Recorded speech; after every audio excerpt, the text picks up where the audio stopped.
Salut tout le monde, ici iPhone THQ. Aujourd'hui, je vais vous montrer une application qui vient tout juste de sortir sur l'iPad.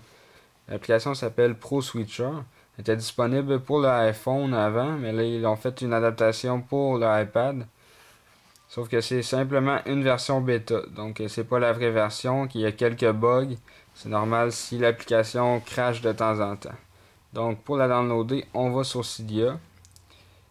Et on va ajouter une source pour l'avoir. Donc on va dans l'onglet ici gérer ou manage et ensuite on va dans source, on va cliquer sur modifier et ajouter et on va acheter la source rpetri.ch/repo/ Donc, c'est la source juste ici. Je vais la mettre dans la description du vidéo également. Donc, une fois que ça s'est rentré, vous cliquez sur ajouter la source. Donc, moi, je ne cliquerai pas vu que je l'ai déjà ajouté ici.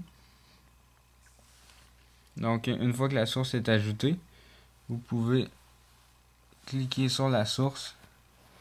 Et dans le fond, la source contient juste deux applications, ProSwitcher puis LiveClock. Donc, on clique sur ProSwitcher. Et là, on a des informations. Ça dit c'est seulement une version bêta. Il peut y avoir quelques bugs. Si vous avez des bugs, veuillez les rapporter dans le fond, au développeur de l'application. Donc, on va cliquer sur installer, confirmer pour l'installer. Ça va demander de relancer le Springboard. Donc, vous le faites. Et ensuite, on va aller dans les réglages pour ProSwitcher. Donc, vous allez aller dans l'onglet ici, ProSwitcher. Et ensuite, là, vous allez choisir une méthode d'activation. Donc, vous pouvez choisir 2 fois sur le Home button. Moi, j'ai choisi de peser 2 fois sur la barre de statut pour l'activer. Donc, ça ressemble à ça, ProSwitcher sur l'iPad. Donc, c'est pour changer d'application comme ça ici. Donc, je vais aller dans mes mails. Là, je vais retourner sur Safari. Et là, je vais retourner sur le Springboard. Et ensuite, je vais retourner dans les réglages. Donc, vous choisissez une méthode d'activation avec Activator.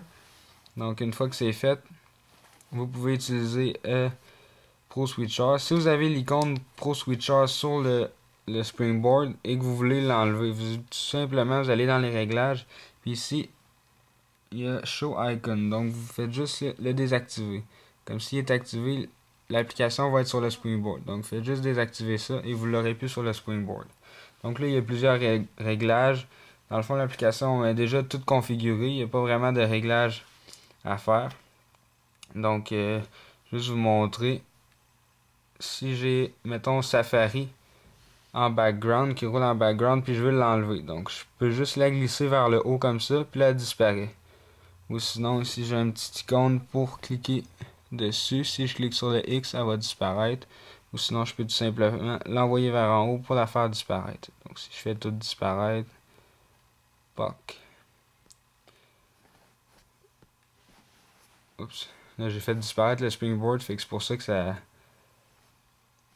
Dans le fond, mon iPad, il vient de se verrouiller. Donc, je fais tout simplement le déverrouiller. Ah, ça se peut que ça vous apparaisse ça ici. Là, ça dit ProSwitcher est en version bêta. Si vous avez un bug, juste cliquez sur Report Bug, puis vous pouvez l'envoyer au développeur pour qu'il puisse faire des réglages et ainsi sortir la vraie version. Donc, c'est ça, c'est vraiment pas compliqué. C'est l'application ProSwitcher sur iPad, sortie aujourd'hui. Donc, c'est iPhone THQ. Pour vous montrer cette application, n'oubliez pas de vous abonner à mon canal de YouTube juste en cliquant en haut sur le bouton s'abonner. Et cela va vous permettre de recevoir toutes les vidéos que je vais mettre en ligne.